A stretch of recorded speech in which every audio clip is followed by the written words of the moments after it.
Un groupe de bandits et criminels en main armée a été appréhendé par le commissariat provincial de la police nationale congolaise Congo central État-major et présenté ce mardi 2 janvier 2023 au siège de la police nationale congolaise Congo central situé au quartier Ciné Palace, ville haute. Ce groupe de malfrats composé de 9 hommes dont des coupeurs de route, des inciviques appelés Kuluna et des criminels en main armée à l'instar de Nzita Nzita Giscard alias Océan Mbapin et Lukumbo alias DG, y compris 3 femmes receleuses de biens cambriolés par les infâmes. Parmi ces biens volés, on peut citer 4 motocyclettes de marque Yamaha TVS Aoju servant de déplacement aux malfaiteurs, des écrans TV plasma, des cuisinières, des haut-parleurs, mixeurs, amplificateurs, home vidéo et une mousse. Ceux-ci opèrent entre Matadi, Kisantu, Lukimba et Kinzamvouiti. Sylvain Makoulou, commissaire aux services spéciaux, éclaire la lanterne cantassée.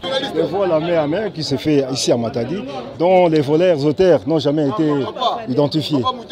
Maintenant, nous avons déclenché à partir de la nuit 23 décembre, nous sommes tombés sur le monsieur Nzita Nzita Giscard. C'est lui le patron, c'est lui qui fait venir. C'est un garçon de Matadi ici. Mais il s'est déplacé après plusieurs faits ici à Matadi.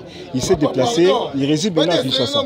Il veut seulement poser des actes. Après avoir posé des actes, il rentre à Kinshasa et à Matadi, à Manzaungo et Kisantu.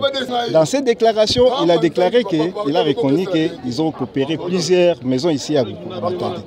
Donc, le matériel revient toujours à Kisantu.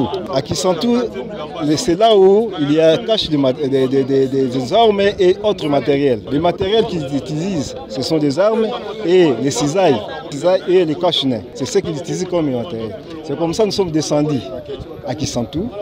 Nous avons pu récupérer le bien que vous voyez là-bas, pendant que ses complices, son consort, s'est en fuite. Signalons qu'un autre groupe de bandits a aussi été appréhendé et acheminé au sous-commissariat de 2415, tandis que les 10 groupes a été transféré à l'auditorat militaire.